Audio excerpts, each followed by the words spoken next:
Right. இயேசுவின் நாமத்தினாலே கடந்த வார்த்தைகள் ஜீவன் பெற்று அது பரிபூர்ணப்பட்டு நித்திய ஜீவனை எப்படி அடைவது, வெளிச்சத்தில் எப்படி நடப்பது, அல்லேலூயா, அதை குறித்து நாம் பார்த்தோம். இப்போ என் வாழ்க்கையில் நடந்ததை தான் இப்போ செய்தியாக உங்களுக்கு கொடுக்க போகிறேன். பயங்கர சோர்வு வந்துட்டு எனக்கு இயேசுவின் நாமத்தினால. என்ன சோர்வுன்னா, வருகிற மாதம் நாங்கள் கல்யாணம் முடித்து 35 வருஷங்கள் ஆகுது. வருகிற வாரம் 35 வருடங்கள். எல்லாம் அண்டா குண்டாலாம் எடுத்துட்டு வந்திருக்கேன். இல்லையா?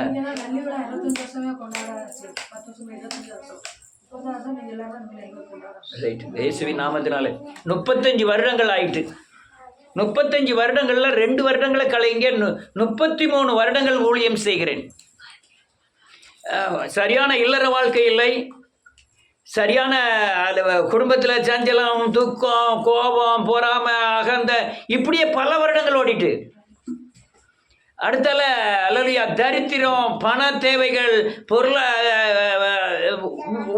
ஊரில் அண்ணன் தம்பிகளோட சேர்ந்து வாழ முடியாமை, சொந்த பந்தங்களோட எந்த டச்சும் கிடையாது. எப்போ ரசிக்கப்பட்டேனோ அப்போவுமே சொந்த பந்தத்திலேருந்து விடுதலை, எல்லாம் பிரிஞ்சு வந்துட்டேன். ஜாதி சங்கங்கள் எதுலையுமே கிடையாது. இப்படி பிரிந்து ஊழியத்தை பல பிரயாசப்பட்டு பல ஊர்களிலிருந்து பல சபைகளிலிருந்து ஓடி வர வேண்டியதாக இருந்தது.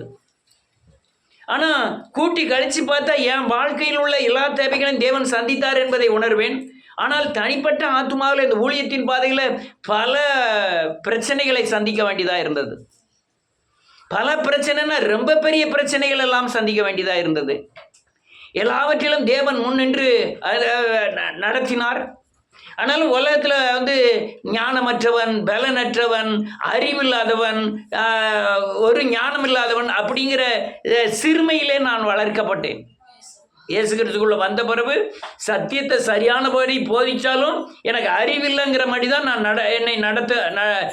என்னை புரிந்து கொண்டார்கள். அநேகர் அல்லேலூயா பலவீனன் என்று தான் புரிந்து கொண்டார்கள். நான் அதை பற்றி கவலையும் இல்லை. ஆனால் இவ்வளவு தூரம் ஓடி வந்த பிறகு அநேக விசுவாசிகளை இழந்து, சபையை இழந்து, எங்கோ உட்கார்ந்துக்கிட்டு காத்தடிக்க வீசிக்கிட்டு இப்படி உட்கார்ந்துக்கிட்டு இருக்க வேண்டிய சூழ்நிலைகள் ஆயிட்டு. அல்லேலூயா. அடுத்தாலும் ஆலங்குளம் திருநெல்வேலி போனதெல்லாம் பாளையங்கோட்டையில் போய் பல பிரயாசங்கள் தான். அல்லேலூயா, 10 மாதமாக போயிட்டு வந்திருக்கோம். வாரம் எனக்கு 65 வயசு ஆகுது. ஒரு பேக்கோட கூட ஒரு 2 கிலோ இருந்தாலும் தூக்கிட்டு போக முடியல. நான் அதே திருநெல்வேலிக்கு சைக்கிள்லே சேர்மாதையிலேருந்து அல்லேலூயா அரிசி கொண்டு போனேன். 125 கிலோ கொண்டு போவேன். இப்போ அசால்ட்டாக ஒரு 25 கிலோ கொண்டு போக முடியல. ஆனால் புதன்கிழமை தவிர நான் போயிட்டு வர வேண்டியதாக இருந்தது. அவ்வளோ கஷ்டங்களில் ஊழியம் செய்து ஒரு சிலர் ஊழியத்துக்கு உதவினார்களே தவிர அவங்கவுங்க வீட்டு காரியங்கள் நடக்கு. ஊழியத்தின் பாதையில் ஒரு 2 பேரோ 3 பேரை தான் உதவி இருக்காங்க. 3 லட்சம் ரூபாய் கட்டியிருக்கு. இன்னும் 1 லட்சம் ரூபாய் கட்டணும். இப்படி தேவைகள் அதிகம். ஒவ்வொரு தடவை அல்லேலூயா இப்போமாவது கொஞ்சம் பரவாயில்ல, பஸ்ஸில் போகுது. முதல்ல ஸ்டார்டிங் பீரியடெல்லாம் இங்கேருந்து திருநெல்வேலி கிரேசி வீட்டு வரையும் போயிட்டு திரும்பி வர்றதுக்கு அந்த ஆட்டோ சார்ஜி, பஸ் சார்ஜியே எனக்கு 1000 ரூபா ஆயிரும்.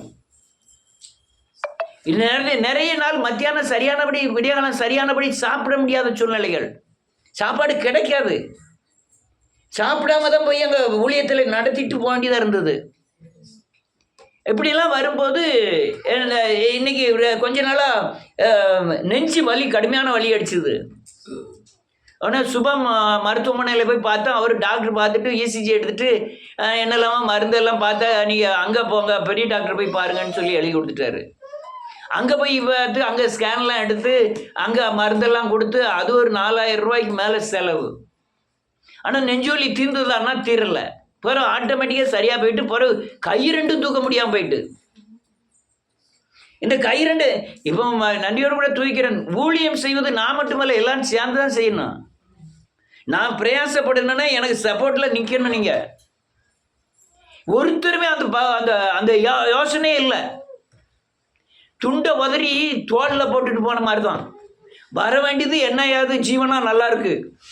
நித்திய ஜீவனம் அது ரொம்ப நல்லா இருக்கு. அந்த ஜீவனை பெறணுமா, நல்லா இருக்கு. ஊழியத்தில் பங்கு பெறுவது எங்க? பிரயாசப்படுகிற எனக்கு பின்னால நிற்கிறது எங்க? உண்மையே சொல்ல 2 பேர் தான் கொடுத்து உதவினார்கள் என்னுடைய ஆனால் நம்ம தேவைகள் எல்லாம் சந்திக்கப்படுகிறது. இப்படிலாம் நினச்ச உடனே எனக்கு பயங்கர சோர்வு வந்துட்டு, என்ன ஊழியம், என்ன ஆத்துமா, எண்ணத்தை போட்டு செய்ய. அல்லேலூயா. ஒரு 4 சபையில் போய் ஜோம் பண்ணிட்டு வந்தாலே எனக்கு 5000 10,000 கிடைக்கும், போதும். ஐயா நான் பிரசங்கம் பண்ண வந்திருக்கேன், பிரசங்கத்துக்கு கொடுங்கன்னா அழகாக 2000 3000 கொடுப்பாங்க. அல்லேலூயா. இவ்வளவு பிரயாசம் எதுக்கு அப்படின்னு எப்போ சோர்வு வருது? உன் பலன் முடியும் போது. ஆமென். என் பலன் எவ்வளவு இருக்கோ அது முடியும் போது தான் எனக்கு சோர்வு வரும். சோர்வு வந்துன்னா என்ன கர்த்தாவே, இப்போ நான் வேலைக்கிழமை வந்திருக்கேன், வெள்ளி சனி ஞாயிறு, அடுத்தால திங்கள் என்ன செய்யணும், புறப்படணும். திங்கள் அங்கே செவ்வாய் புதன், அங்கே வியாழக்கிழமை அங்கே இருந்துக்கு ஓடியாரணும். இது பல நேரங்களில் சாப்பாடே சரி கிடையாது. எந்த ஹோட்டலில் போய் என்ன சாப்பிடுவேன்? மகளே நம்பிக்கிட்டு இருக்கவும் முடியாது. அங்கே போனோன்னா அங்கே எல்லாம் இருக்காது, இங்கேயும் எல்லாம் இருக்காது. நான் ஒரே வீட்டில் இருந்தோம்னா எல்லா காய்கறி மரசாலா ஜாமான்லாம் இருக்கும்.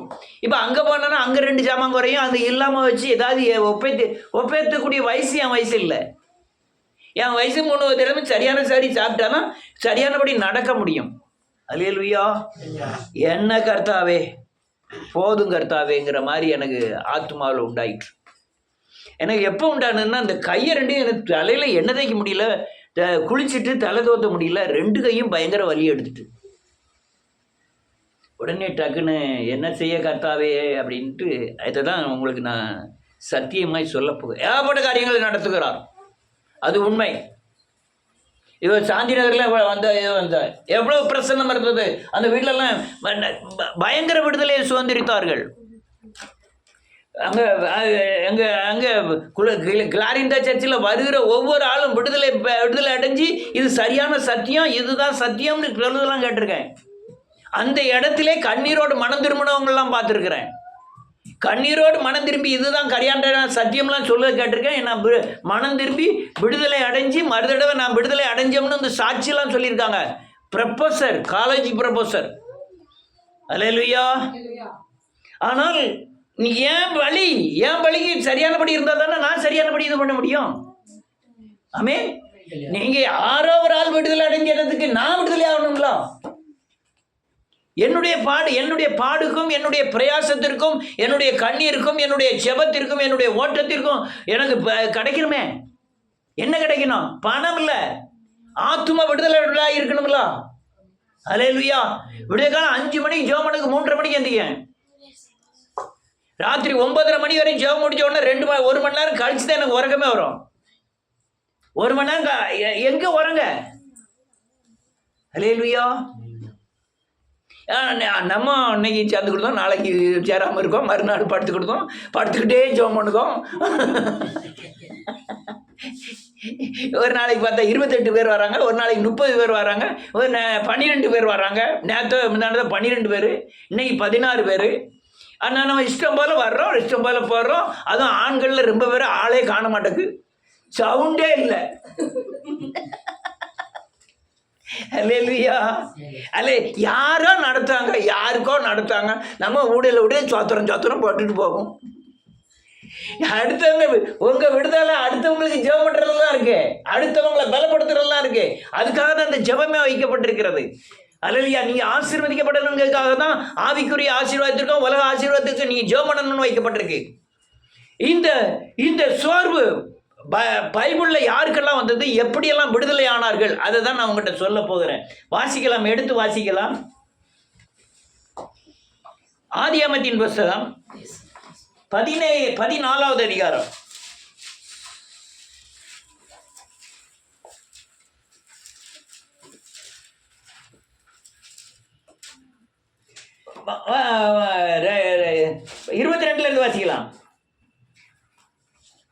அதற்கு ஆமென். சோதோமின் ராஜாவை பார்த்து, ஆபிரகாமே, ஆமென், ஐஸ்வர்யவானாக்கினேன் ஆமென் என்று நீ சொல்லாதபடிக்கு நான் ஒரு சரட்டையாகிலும் பாதரட்சையாகிலும் உமக்கு உண்டானவைகளில் ஆமென் யாதொன்றையாகிலும் எடுத்துக்கொள்ளேன் என்று வானத்தையும் பூமியையும் ஆமென் உடையவராகிய உன்னதமான தேவனாகிய கர்த்தருக்கு நேராக ஆமென் கையை உயர்த்துகிறேன். என்ன எழுதிருக்கு பாருங்க. நான் 5 ராஜா 4 ராஜா போய் சண்டை போடணும். இவன் கூட்டு போன ஆளு 315 பேர் தான். இவன் கைப்படிந்த ஆட்கள் கொண்டு போய் சோதோம் ராஜாவே ஜெயிச்சிட்டான். அல்லேலூயா. ஜெயிச்சு திரும்பி வரான். அவன் சொல்ல ஜனங்களை ஆண்டதா, ஜனங்களை தர முடியாது, ஆனா அவங்க விடுதலையா போகட்டும் அப்படின்னு சொல்லலாம். அதனால பணத்தை நீ எடுத்துக்கோங்க, பணமாதிரி எனக்கு எதுக்கு பணம். அல்லேலூயா. நான் அப்படிதான் ஊழியம் செய்தேன். ஒருவனுடைய வெள்ளியாவது பொன்னாகிலும் கழுதையாகிலும் இச்சத்துதல்னு சாமுவேலும் சொன்னாரு, மோசையும் சொன்னாரு, பவுலும் சொன்னாரு. யாருடைய வெள்ளியும் நான் இச்சிக்கவில்லைன்னு அப்படிதான் நான் ஊழியம் செய்தேன். அல்லேலூயா. அப்ப யார்ட்டையும் வஞ்சித்து வாங்கினதே இல்லை. எல்லாரையும் மத்தியில தான் சொல்றேன். நீ இதை கேட்கிற வீடியோவை கேட்கிற யாருக்கானாலும் சரி, என் சபை நடுவே எல்லா விசுவாசிகள் மத்தியில யாரையும் வஞ்சித்ததில்லை என்று சொல்லி தான் சொல்றேன். ஆனால் பயங்கரமான பலவீனம் வர காரணம் என்ன? அடுத்த 15 1 இந்த காரியங்கள் நடந்த பின்பு ஆமென் கர்த்தருடைய வார்த்தை ஆபிரகாமுக்கு தரிசனத்தில் உண்டாகி அவர் ஆபிரகாமே நீ பயப்படாதே உனக்கு கேடகமும் உனக்கு மகாபெரிய பலனுமாய் இருக்கிறேன். இதை நதான் சொல்றாரு. எப்படி சொல்றாரு? நான் சத்தியத்தை போதிக்கும் போது இந்த சத்தியம் சபையில போதிக்கப்படாத சத்தியங்கள் உண்டா இல்லையா? நான் யாரும் ஆசீர்வதிப்பார் அல்லையா என்ன புசுற சத்தியமே இல்ல. நீ மனம் திரும்பு, குணப்படு, இயேசுவை போல மாறுங்கிறத பேசியிருக்கிறேன். அல்லேலூயா. ஆனா ஆண்டவர் இதெல்லாம் மகாபெரிய கேடகமும் பலனுமாய் இருப்பேன் என்ற வாக்குத்தத்தத்தின் அடையாளங்கள். எது அடையாளம்? தேவன் சத்தியங்களை பிரசங்கிக்கிறோம்ல, இது இயேசு என்னோடு இருக்கிறதின் அடையாளம். நான் மறுரூபமானதின் அடையாளம்.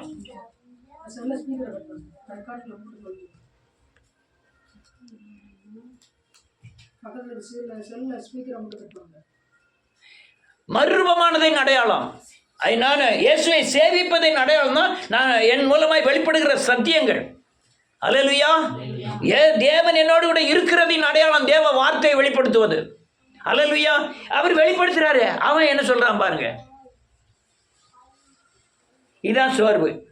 22வது வசனம். அதற்கு ஆபிரகாம் கர்த்தராகிய ஆண்டவரே ஆமென் அடியேனுக்கு என்ன தருவீர்? அவரும் சொல்றாரு, நான் மகாபெரிய கேடகமும் பலனுமா இருப்பேன்கார. இவன் என்ன சொல்றான்? நீர் என்ன எனக்கு தருவீரியா? சோர்வு. அடியனுக்கு என்ன தருவேன்? நான் பிள்ளை இல்லாம இருக்கிறேனே. தமஸ்கு ஊரானாகிய இந்த எலியேசர் என் வீட்டு விசாரணை கர்த்தனாய் இருக்கான். யாரோ ஒருத்தன் வந்து வேலைக்காரனாரு சுதந்திரவாளியா இருக்கான். என் சொத்துக்கு போறான். அல்லது உரிமையானவன் எங்கேயோ பிறந்த எலியேசர் வர போறான். எனக்கு என்ன தருவீர் ஆண்டவரே? நான் அதை தான் கேட்டுக்கிட்டு இருக்கேன். ஆண்டவரே நீர் எனக்கு என்ன தருவீர்? நான் இப்போ ஓடிக்கிட்டு இருக்கலாம். இதெல்லாம் விதை முளைச்சி அல்லலையா, இதெல்லாம் கண்ணீரோடு விதைக்கிற காரியங்கள். கம்பீரத்தோடு என்ன செய்வேன்? ஒரு நாள் அறுப்போம். இதெல்லாம் சும்மா ஐயா நான் வர முடியாது சொல்லிட்டு போங்க, நான் வரல போயிட்டு போங்க அப்படின்னு போக காரணம் என்ன? நமக்கு விளைச்சல் அதிகமாக இருக்கு. யாரை நம்பியும் ஒழியும் இல்லை, யாரை சார்ந்தும் இல்லை, பணத்தை சார்ந்து இல்லை, மனுஷ ஞானத்தை சார்ந்து இல்லை, மனுஷ பலத்தை சார்ந்தும் இல்லை. அதனால தான் இந்த நாள் வரையும் யார் போனாலும் வந்து கவலைப்படுறதில்ல, யார் இருந்தாலும் கவலைப்படுறதில்லை. அடுத்த என்ன இருக்கு? தேவரீர் எனக்கு புத்திர சந்தானம் அருளவில்லை. இதோ என் வீட்டில் பிறந்த பிள்ளை எனக்கு சுதந்திரவளையா இருக்கிறான் என்றார். ஆமா, நானும் அதான் கேட்டுட்டு இருக்கேன். ஆண்டவரே இவ்வளவு நாள் பிரயாசப்பட்டேன், எழுப்புதல்ங்கிற தரிசனத்தை தந்தி வந்தீர், அல்லது அநேக சத்தியங்களை போதித்தீர், ஜீவன் எப்படி பிரவேசிக்கும், எப்படி ரட்சிப்பு, எது அபிஷேகம் எல்லாம் போதித்தீர். எனக்கு என்ன போதித்தீரோ அவ்வளோத்தையும் சபையில் போதித்தேன். அல்லேலூயா. ஆனா ஒரு புத்திர சந்தானம், ஒரு புத்திரன் நந்தி கண்ணில் வெறும் வருவயிறெல்லாம் இருக்குது. வந்ததும் எட்டி பார்த்துட்டு ஓடுது. அது அது நேற்று முன்னாடி தயிர் வித்துட்டு போகுது. ஹாய் என்ன நல்லா இருக்கேடா. நம்ம இங்கே இருந்தோமே ஞானஸ்தானம் எடுத்திருக்கோமே எந்த கவலையும் இல்லை. என்ன ஹாய் நல்லா இருக்கீங்களா? நல்லா இருக்கா. நீங்கள் நல்லா இருக்கீங்களா? யாருக்கு போயிட்டு வரலாம், போயிட்டு வாங்க. ரைட். நான்லாம் பெற்றிருக்கேன், ஆவியில் பெற்றிருக்கேன். அந்த பெற்றது வச்சதெல்லாம் புத்திர சகார அலரில் படலை. இது இல்லை பிள்ளை. இயேசு கிறிஸ்துவுக்காய் எதையும் இழைக்கக்கூடிய பிள்ளைகள் பிறக்கும். தன் ஜீவனை கொடுக்கக்கூடிய பிள்ளைகள் பிறக்கும். பணத்துக்காக அல்ல. நான் பணத்துக்கு பின்னால் போயிருந்தேன். அன்னைக்கெல்லாம் வந்து அன்னைக்கு அந்த வீட்டை இவ்வளோகான கட்டு பணம், இவன் மேலே இவ்வளோகான பணம் குத்த அள்ளி ஒன்று காணிக்க கொடுக்க வருது. எப்படி இருக்கும்? எப்படி இருக்கும்? அப்படி செபம்லாம் அப்படி தாறுமாறா வராது. அல்லேலூயா. வேண்டாமா, நீங்களே வச்சுக்கிடுங்க. என்னைக்கு ஆசீர்வதிக்கப்பட்டீங்களோ அப்போ தந்தா போதும், இப்போ நீங்கள் வச்சுக்கிடுங்க அப்படின்னு சொல்லிட்டு வந்துட்டேன். அல்லேலூயா. அடுத்தல டெலிஃபோன் பண்ணி சொல்லுது. இன்னும் உள்ள எலிசபெத்தில் இருக்கா. டெலிஃபோன் பண்ணி சொல்லுது, இப்படி ஒரு ஊழியத்தை நான் பார்க்கல.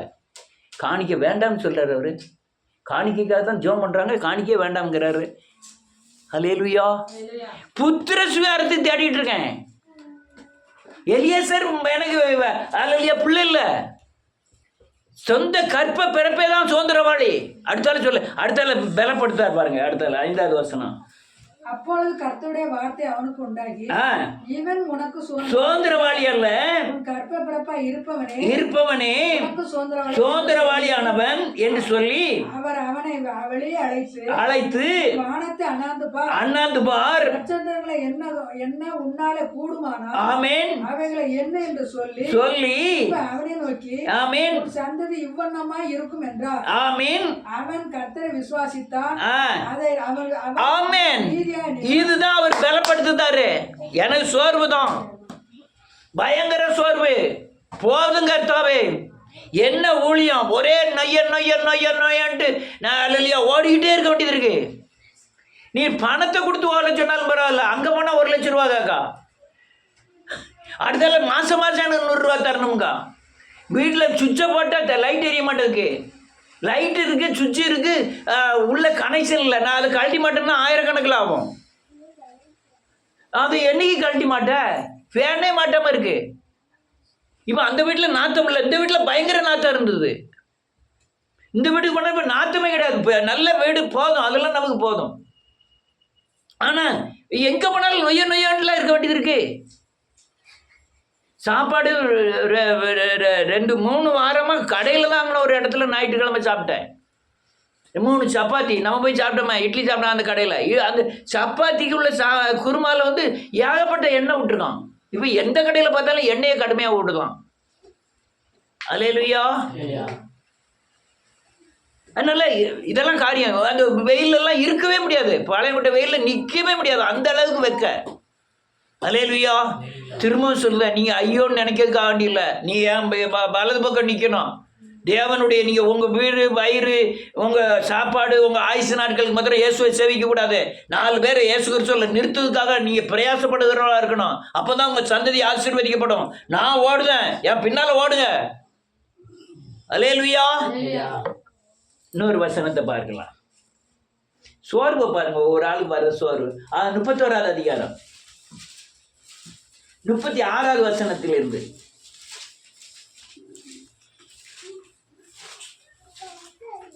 யாக்கோபு பட்ட சோர்வு. அப்பொழுது யாக்கோபுக்கு கோபம் எழும்பி லாபானோடு வாக்குவாதம் பண்ணி, என்னை இவ்வளவு உக்கிரமாய் தொடர்ந்து வரப்படுகிறீர். ஆமென். நான் செய்த தப்பிதம் என்ன? நான் செய்த துரோகம் என்ன? துரோகம் தான் என்ன? என் தட்டுமுட்டுகளை எல்லாம் தடவி பார்த்தீரே. ஆமென். உங்களுடைய வீட்டு தட்டுமுட்டுகள் என்னத்தை கண்டுபிடித்தீர்? அதை என்னுடைய சகோதரருக்கும் ஆமென், உங்களுடைய சகோதரருக்கும் முன்பாக ஆமென் இங்கே வையும். ஆமென். அவர்கள் எனக்கும் உமக்கு நடந்திருக்கட்டும். நல்லா காணுங்க.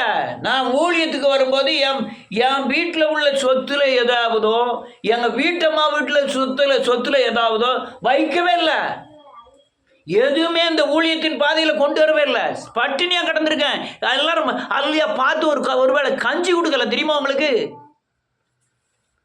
இதுதான் என்னுடைய நிலை.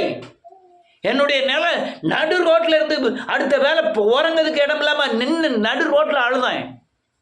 ஆண்டவரே, என் பிள்ளைகளை கூட்டிட்டு நான் எங்கே போய் படுப்பேன்னு சொல்லி. அல்லேலூயா. அதான் சொல்கிறான். அடுத்த லைன் எழுதிருப்பாருங்க. இந்த 20 வருஷ காலமா ஆமென் நான் உம்மிடத்தில் இருந்தேன். உம்முடைய செம்மறியாடுகளும் ஆமென் வெள்ளாடுகளும் ஆமென் சினை அழியவில்லை. உம்முடைய மந்தையின் கடாக்கள் நான் தின்னவில்லை. உயிருள்ளதை நான் உம்மிடத்தில் கொண்டு வராங்க. ஆமென். அதற்காக நான் உத்தரவாதம் பண்ணினேன். பகலில் களவு போனதையோ ஆமென் இரவில் களவு போனதையோ ஆமென் என் கையில் கேட்டு வாங்கினேன். ஆமென். நல்ல காலுங்க. அப்படிதான் என் நிலைமை. பல நேரங்களில் எங்கேயாவது இப்போ வந்து சோறு பொங்க வச்சுருந்தீங்க, அங்கே ஒருத்தருமே வர மாட்டாங்க. எல்லாம் காய்கறி வெட்டி கொடுத்துட்டு அது பரதமாஸ் பிரதர் கிளைனா வந்துடுவார். எல்லாம் தூத்து பிறகு போட்டுட்டு போயிடுவார். சாமியால் பேர் கொஞ்ச நாள் வருவார், கொஞ்ச நாள் கோவப்பட்டார்னா வரமாட்டார். கோபம் இல்லைன்னா வருவார். இங்கேயும் அப்படி தான், கோபம் இல்லைன்னா வருவார், கோவப்பட்டால் வரமாட்டார். காலை பிரதரே கொஞ்ச நாள் வாக்கிங் போயிட்டார். காய்கறி நல்லா வெட்டியாக வண்டி இருக்கு, இப்படியால வந்து பாப்பா எங்கன்னா அவர் வாக்கிங் போயிட்டாரு முடியுமாங்க. அவ்வளோ காய்கறி போட்டு வெட்டி கட்டி முடிச்சு போக வேண்டி இருக்கும். எப்போ வாக்கிங் போகணும்?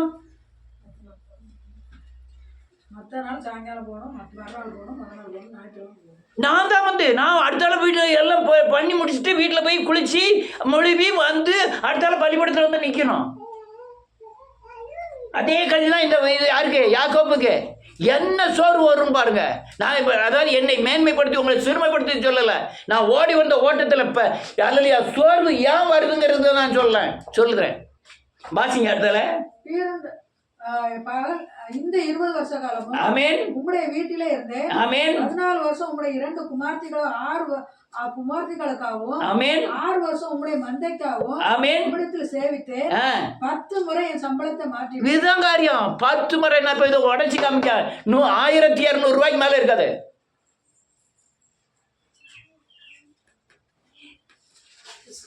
ஐயா இது தட்டுங்க. அதெல்லாம் செய்யக்கூடாது. அல்லேலூயா. அவ்வளோதான் என் ஊழியத்தின் தன்மை, அவ்வளோதான் என் சம்பளம், அவ்வளோதான். ஆனால் கர்த்தர் நடத்தியிருக்கிற காரியமோ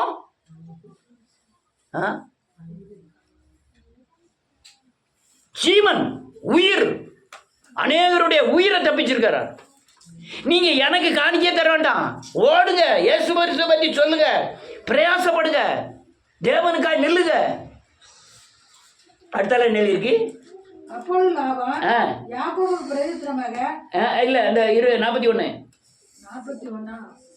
அதான் இந்த 20 வருஷம் அது வாசிச்சீங்க.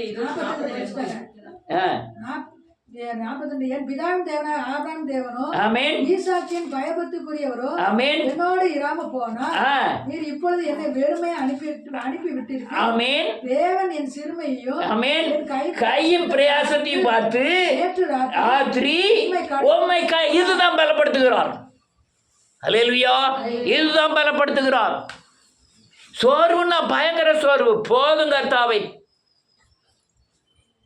அல்லேலூயா. என்ன பலம்? ஆளுங்க என்ன பாளையங்கோட்டையில் தேவன் வழிகளை திறப்பார். இது அஸ்திபாரம். அங்க தேவனை திறப்பு. நம் கண்ணீரோடு விதைத்ததுக்கு கம்பீரத்தோடு ஒரு நாள் என்ன செய்வோம்? அறுப்போம். தேசத்துல நீங்க எத்தனை பேரை நீங்க பலப்படுத்துறீங்களோ அதான் உங்க எதிர்கால வாழ்க்கை. உங்க எத்தனை பேரை பலப்படுத்துறாங்களோ நீ துட்டே இல்லாம உங்க வாழ்க்கை அதிகமாய் எந்த பிசாசினாலும் பாதிக்கப்படாமல் கடைசி வரை உங்களை சமாதான சந்தோஷத்தோடு நடத்துவார். இன்னொரு ஆளுடைய பலவீனத்தை பாருங்க. 41வது அதிகாரம்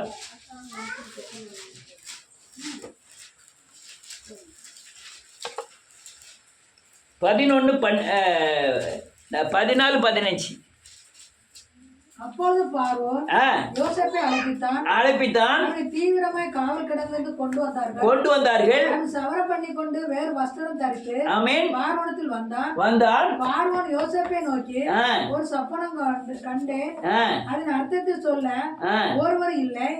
நீ ஒரு சொப்பனத்தை கேட்டால் அதன் அர்த்தத்தை சொல்வா என்று உன்னை குறித்து நான் கேள்விப்பட்டேன் என்றான்.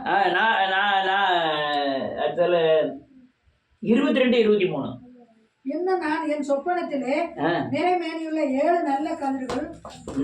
அதானா? ஒரு நிமிஷம்.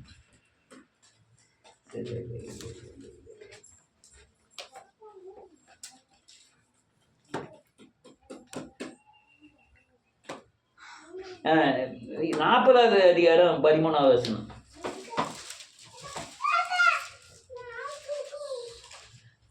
நாளைக்குள்ளே பார்வோன் தலை 12. அதற்கு யோசேப்பு 14 இல்ல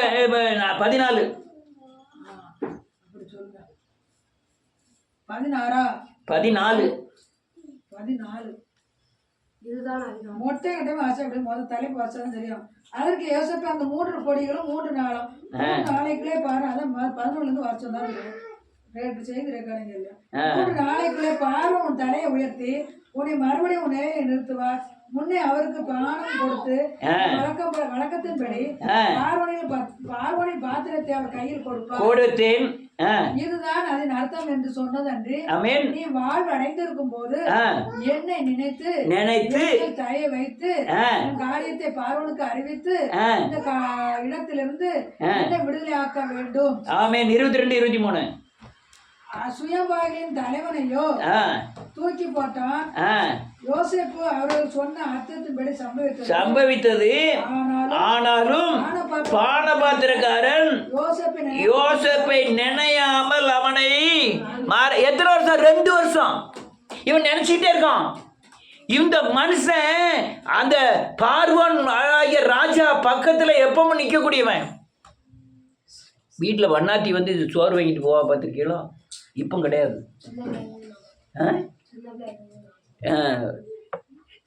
இப்போ கிடையாது. அந்த வண்ணாத்தி வந்து உட்கார்ந்து கொஞ்ச நேரம் உட்கார்ந்துக்குவான். அதை பற்றி பிரச்சனை இல்லை. ஒன்றும் ஆகாதுமா, எதுவுமே ஆகாது. யாம்னு கேட்டால் நீங்கள் பிரசன்னத்தில் வண்ணாத்தின்னு எழுதியிருக்கு, வண்ணாம்னு எழுதியிருக்கு. வண்ணாம்னு எழுதியிருக்கா, வண்ணாத்தின்னு எழுதியிருக்கா? அல்லேலூயா. இங்கே கேளுங்க, வந்து உட்காந்துருப்பா. உட்காந்துக்கிட்டு இருக்கும்போதே இந்த தங்கத்தை பற்றி தெரியுமா?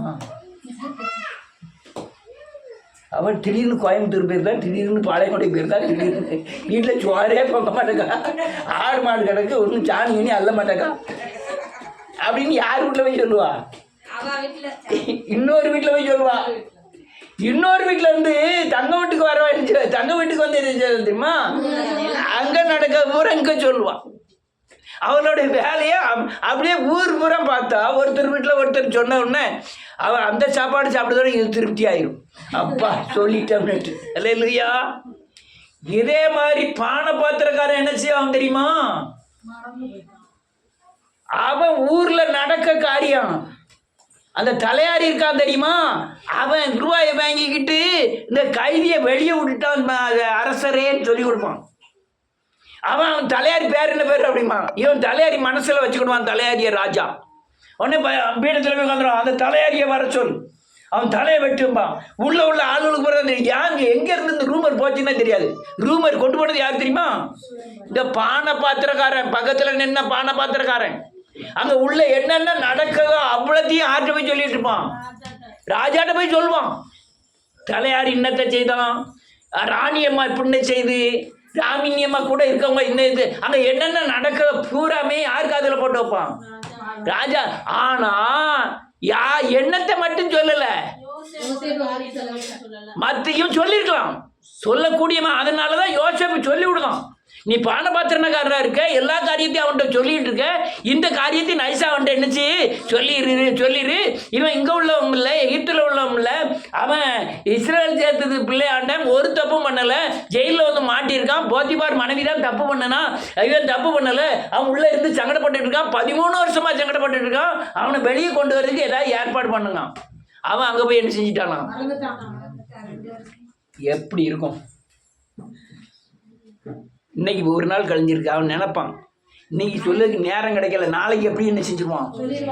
நம்ம ஒரு மாதம் கழிச்சு ஒரு மாசமா மறந்துட்டேன்னு நாளைக்கு சொல்லிடுவான், இன்னைக்கு சொல்லிடுவான், நாளைக்கு சொல்லிடுவான், நாளைக்கு சொல்லிடுவான்னு 2 வருஷம் கடந்து போச்சு. சோர்வு. தேவன் பலப்படுத்தினார். அல்லேலூயா. காவல் கடங்கள்ல இருந்தவனை கூட்டு வந்து தாடி சேவிங் பண்ண வச்சு அல்லேலூயா ராஜாவுக்கு இணையாக உட்கார வைத்தார். அல்லேலூயா. அப்ப சோர்வை நீக்குறதுக்கு தேவன் பல வழிகளை வச்சிருக்கிறார். அல்லேலூயா. நீ ஒரு ஆள் தானேயா கேட்க? அவன் எகிப்து தேசம் முழுக்கும் ஒருத்தரும் கையவோ காலையோ அசைக்க கூடாது, உன் பேச்சை கேட்காம ஒருத்தரும் ஒண்ணுமே செய்யக்கூடாது. அல்லேலூயா. பாளையமுறை தானே கேட்கீங்க, தமிழ்நாட்டை தருவார் கர்த்தர். அல்லேலூயா. ஏன்னா ஓடிய ஓட்டமும் பட்ட பிரயாசங்களும் அவ்வளவே. நீ விடிய காலம் வேலை பார்த்தனா சாயங்காலம் சூரியன் அஸ்தமிக்கிற மாதிரி கூலி என்ன செஞ்சிருக்காத வச்சிருக்காத, நீ என்ன செஞ்சிரு கொடுத்துரு. முஸ்லீம் பொம்பளை உட்காந்துருக்க மாதிரி இருக்கு, கருப்பு ட்ரெஸ் போட்டு, இது பச்சை தான். இங்கேருந்து கருப்பு, இங்கேருந்து கருப்பா இருக்கு. யார் அந்த முஸ்லீம்னு பார்க்க. அல்லேலூயா. ரைட். இன்னொரு ஆளை பார்ப்போம். 1 ராஜாக்களின் புஸ்தகம் 19வது அதிகாரம்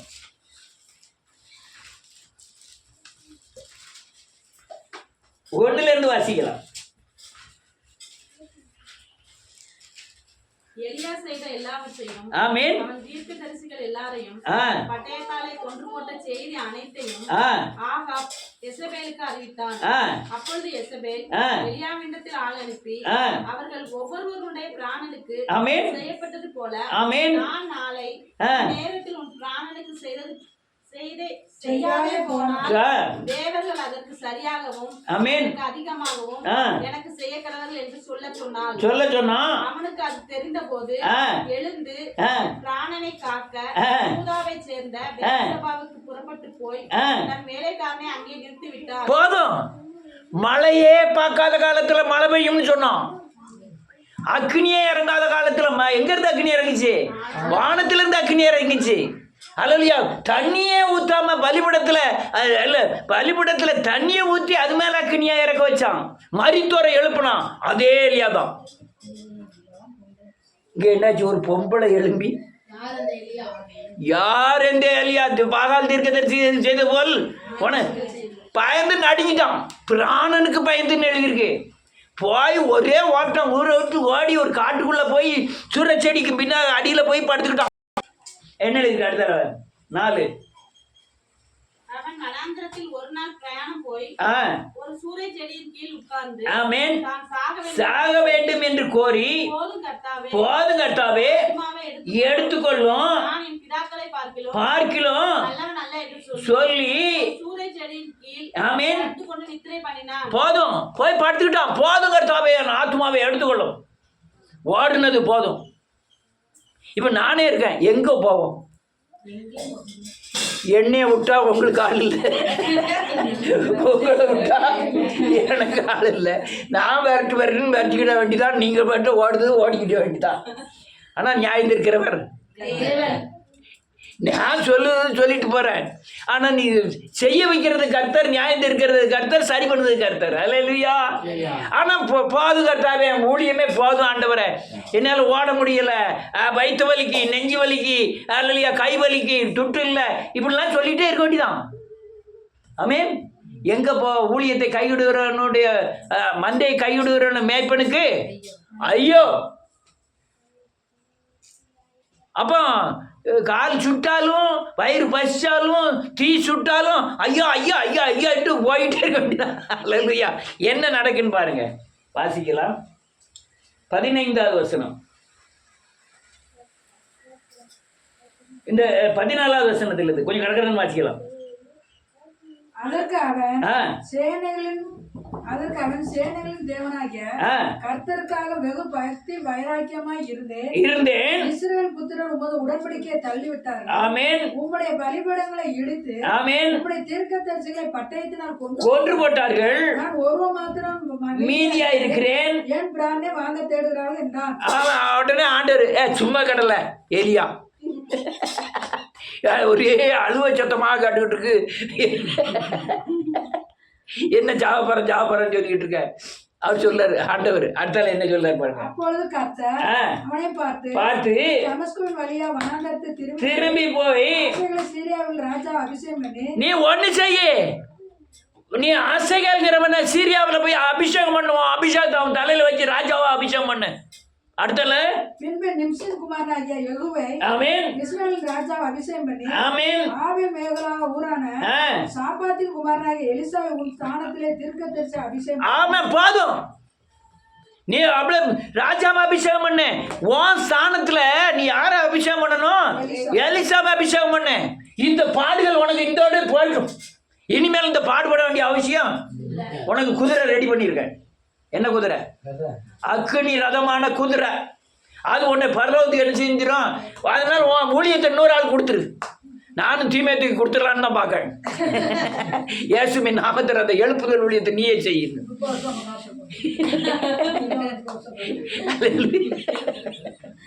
அல்லேலூயா. எலிசாட்ட கொடுத்துட்டான். அவனை பார்த்தா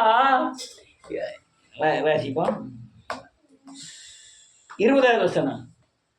அப்பொழுது அவன் 19வது வசனம். அப்படியே அவன் அவிடம் விட்டு புறப்பட்டு போய் 12 ஏர் பூட்டி சாப்பாத்தின் குமாரன் எலிசாவை கண்டான். ஆமென். அவன் 12ஆம் ஏரை ஓட்டிக் கொண்டிருந்தான். ஆமென். எலியா அவன் இருக்க இடம் மட்டும் போய் அவன் மேல் தன் சால்வையை போட்டான். அப்பொழுது அவன் மாடுகளை விட்டு எலியான் பிறகு ஓடி என் தகப்பனையும் என் தாயை முத்தம் செய்ய உத்தரவு கொடும், அதற்கு பின் உண்மை தொடர்வேன் என்றான். அதற்கு அவன் போய் திரும்பி வா, நான் உனக்கு செய்து நினைத்துக்கொள் என்றான். இந்த வசனத்தை கவனமா வாசிங்க. 21. அப்பொழுது அவன் இவனை விட்டு போய் ஓர் ஏர் மாடுகளை பிடித்து அடித்து ஏரின் மரமுட்டுகளால் அவைகளை இறைச்சியை சமைத்து ஜனங்களுக்கு கொடுத்தான். அவர்கள் சாப்பிட்ட பிற்பாடு அவன் எழுந்து எலியாவுக்கு பின் சென்று அவனுக்கு ஒளியது. என்ன ஆயிட்டு பாருங்க. எலிசாவுக்கு அபிஷேகத்தை கொடுத்துட்டான். அபிஷேகத்தை அவன் நிரூபிக்கான். என்ன நிரூபிக்கான்?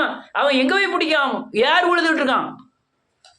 யார் 12 யாருக்கு பின்னால கடைசி யாரு? பெரிய விவசாயி போல் இருக்கு. நீங்க ஒரு யார் சுத்தனாலுமே 2 மரக்காப்பாடுல 1 யார் சுத்தம், 4 மரக்காப்பாடுல 2 யார் சுத்தம், 12 யார் சுத்தணும்னா எத்தனை மரக்காப்பாடு இருக்கணும்? இதுல 12 யார் சுத்தமா? அது வந்து கிழக்கு கீழாடுக்கு பயில் நீங்க அங்க போய் சொல்லிய சும்மா சொல்லுங்க. அது தீ காடுங்களா? அதுல போய் உழுது எதுக்கு? நல்ல செழிப்பான இடத்த சொல்லுங்க. 12 ஏக்கர் சுத்தணும்னா சாதாரணமா 2 ஏக்கர் 3 ஏக்கர் வேணும். அப்ப எலிசா எவ்வளவு பெரிய விவசாயி. கூப்பிட்ட உடனே அழைப்பு வந்த உடனே என்ன செஞ்சிட்டார்? நிரூபிக்கான். உடனே அவன் ஓட்டிட்டு வந்த மாட்டையே கூட்டிட்டு வந்து அதே கட் பண்ணி அதை யாருக்கு பல கலப்பெல்லாம் கீறி அதையே எரிச்சு அதை இறைச்சியை பண்ணி சமையல் பண்ணுறான். அப்போ என்ன அர்த்தம்? நான் இனிமேல் இந்த இதுக்கு என்ன செய்ய மாட்டேன், வரமாட்டேன், இந்த வேலைக்கு நான் பார்ப்பறேன் அப்படின்னு சொல்லிட்டு போயிட்டான். அல்லேலூயா. இதுதான் சோர்வை நீக்கக்கூடிய வழிகள். நான் ஒரே ஒரு வசனத்தை மாத்திரம் சொல்லி முடிக்கிறேன். 2 வசனம் சொல்லணும், நேரம் இல்லை. என்னாகமத்தின் புஸ்தகம் 11வது அதிகாரம். இது வந்து மோசேயின் சோர்வு.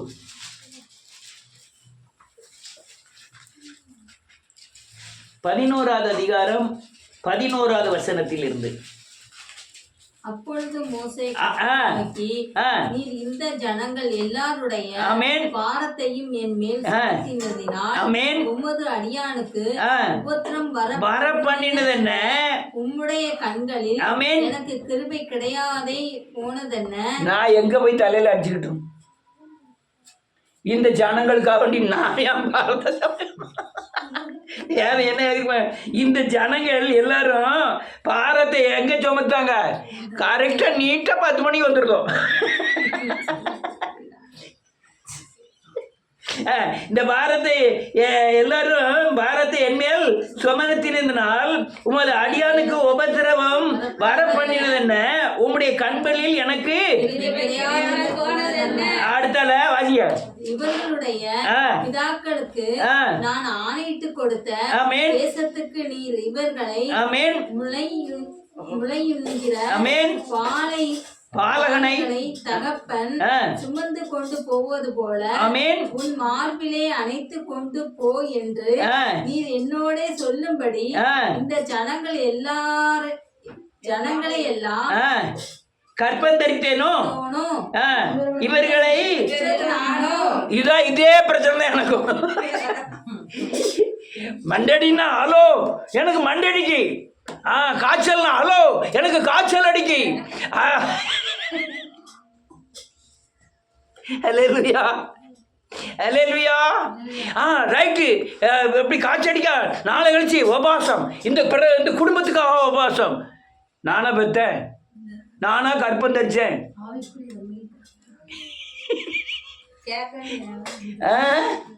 ஆனா நீங்க சங்கடப்படணும் போது நான் ஏன் சங்கடப்படணும்?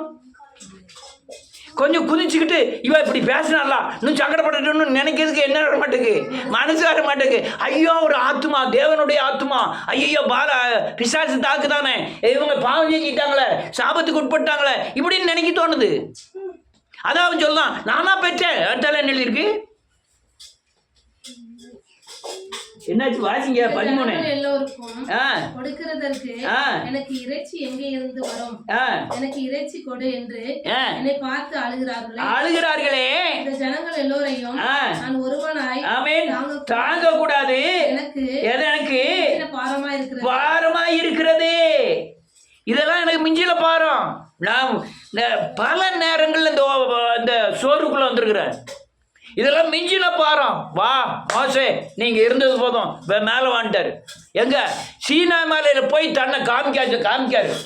இது யாருமே பார்த்ததில்லை. அவர் முகமாய் தரிசித்தார் மோசே. அல்லையா 40 நாள் தேவனோடு இருந்தார். இதுதான் என் பட்டதை பிரயாசத்தின் பலன். ஐயோ நான் படுத பிரயாசத்தின் பலன்லாம் தெரியாது. ஏசுநாதர் நடத்துறதுலாம் எனக்கு தெரியாது. என்னைக்கு நாளைக்கு என்ன நடத்த போறாருன்னு ஆவிக்குரிய முறையில் என்ன செய்ய முடியாது, கண்டுக்கிட முடியாது. நேற்று நடந்த கண்டுபிடிக்கலாம், ஆவியார் என்ன செய்ய போறாருன்னு கண்டுக்க முடியாது. ஆனால் எல்லாமே நன்மை செம்மையுமாய் கணக்கின்படி கரெக்டாக நடத்துவார். அல்லேலூயா. ஏற்ற நேரத்தில் கர்த்தர் உங்களை என்னை ஆசீர்வதிப்பார்.